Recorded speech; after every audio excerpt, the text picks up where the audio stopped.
Cette vidéo va commencer par un tour sur moi-même.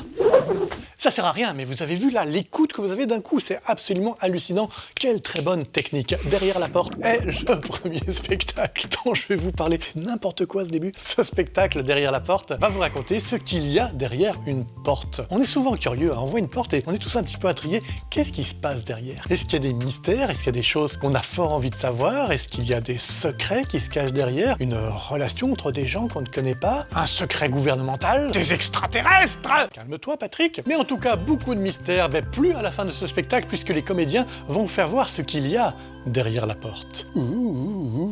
Ce spectacle duquel donc je vais vous parler a reçu le prix Néo Improviste. Ce prix récompense la proposition de spectacle qu'on a trouvé la plus novatrice, celle qui vraiment on se dit ah tiens, ça j'avais jamais vu en impro. Et Dieu sait que j'ai vu pas mal de choses en impro forcément depuis le temps. Eh bien, la proposition de singulière causerie, je l'avais jamais vue. Ce spectacle, c'est à la fois une conférence donnée par deux professeurs émérites en improvisation, évidemment ce sont des personnages, et ces deux professeurs pendant la conférence vont vous permettre de découvrir un petit peu mais comment ça marche l'improvisation, quand est-ce que ça a commencé, comment ça fonctionne, pourquoi ça prend pas, et à chaque fois ils vont illustrer leurs propos par des exemples. On va avoir une alternance entre des histoires et ces deux personnages un peu barrés, deux professeurs spécialistes en improvisation. Il y a donc une mise en abîme, un côté très méta dans ce spectacle, et puis je pense aussi que vous allez peut-être découvrir des choses sur l'improvisation, poser un autre regard sur cet art qu'est celui de l'improvisation. Donc vous allez apprendre des choses, passer un bon moment. C'est chouette quoi. Action!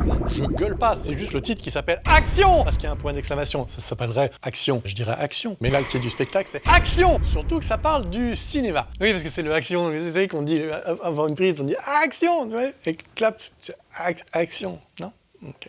Bref, un spectacle cinématographique, les deux comédiens vont vous emporter dans non pas un univers cinématographique, mais dans plusieurs, mais quand même la même histoire. Donc ce sera une seule et même histoire, mais avec de multiples genres cinématographiques. Ça peut commencer par une comédie, puis boum, ça bascule dans un truc d'horreur, et puis boum, ça devient de la science-fiction, et puis boum, ça devient complètement un drame, et boum, ça termine par... On ne sait pas, on verra, c'est vous qui allez proposer. Coupé! C'est parce que j'ai commencé avec Action, donc je trouvais ça chouette de terminer avec... Coupé.